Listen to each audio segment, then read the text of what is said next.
A key component of the modern world economy, the chemical industry delivers products and innovations to enhance everyday life.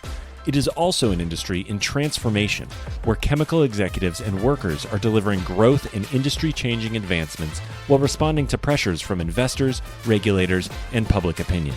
Discover how leading companies are approaching these challenges here on The Chemical Show.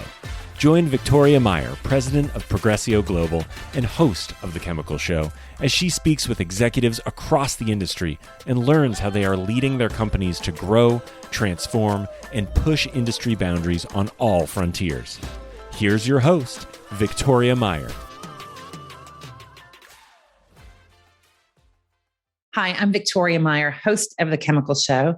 And this is the last episode of 2021. So I'm excited to be here. The Chemical Show, as you know, has been a journey across this year and with some great responses and from people across the industry, a number of really amazing guests and more. So, I'm here to say we're wrapping up 2021 and I'm looking forward to 2022 and to see where the Chemical Show goes. One of the things I'm looking forward to in 2022 is launching the chemical community. So the chemical community is going to be an online community just for chemical industry professionals where we can engage in dialogues on topics related to the podcast, have some live expert discussions and Q&As, get access to podcast guests, and much more. What I know is from the feedback that I've gotten from folks that have listened to the podcast, people want more engagement. You want to have the chance to have more of a conversation about what's going on in the industry in a pretty safe and protected environment. And that's what the chemical community will do. So head on over to thechemicalcommunity.com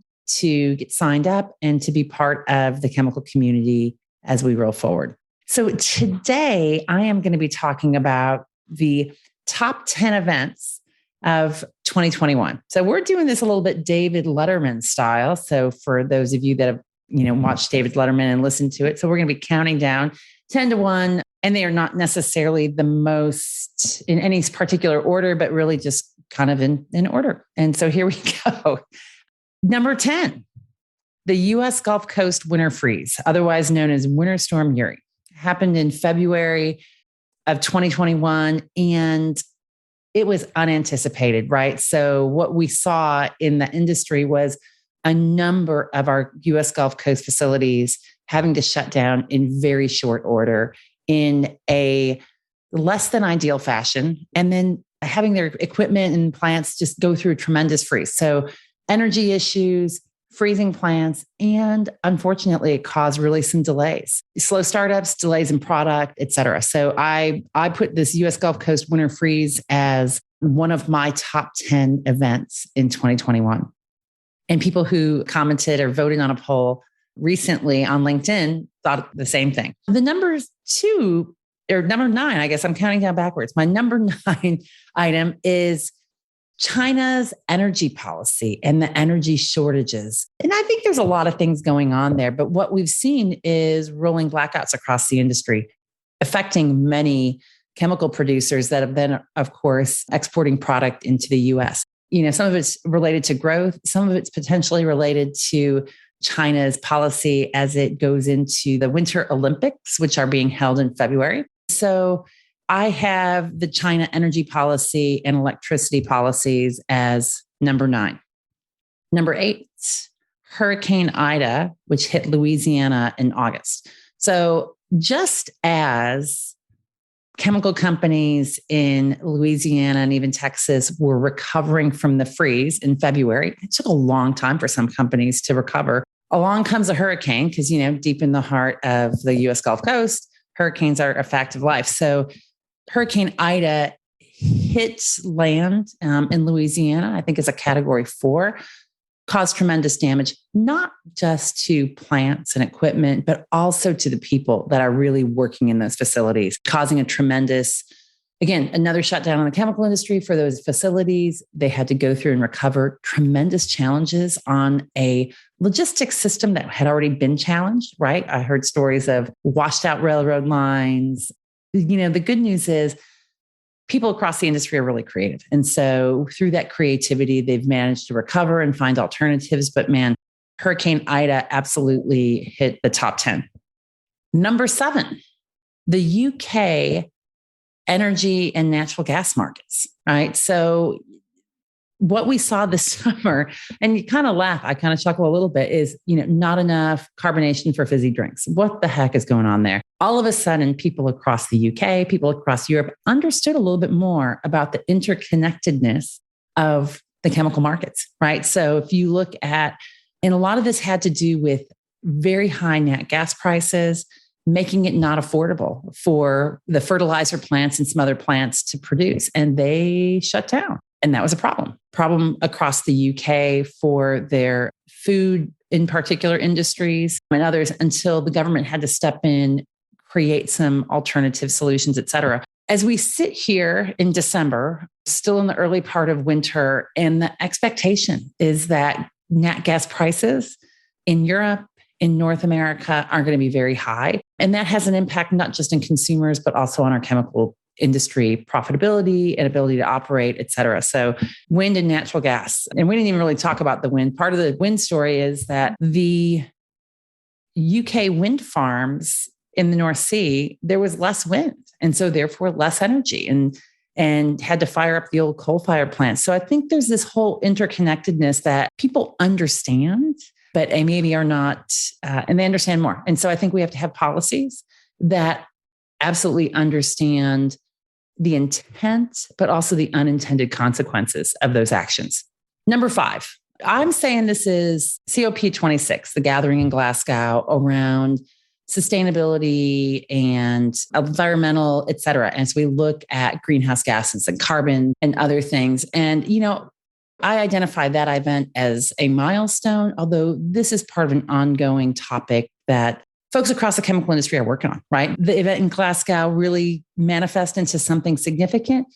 On the surface, it did not appear to have great impacts and any great answers or direction or strategy coming out of it. As we know, in many cases, it may be a slow roll. And I think we're going to start seeing impacts from it over the coming year. We'll be right back. At Ecovist, they're accelerating the transition to a sustainability-driven future.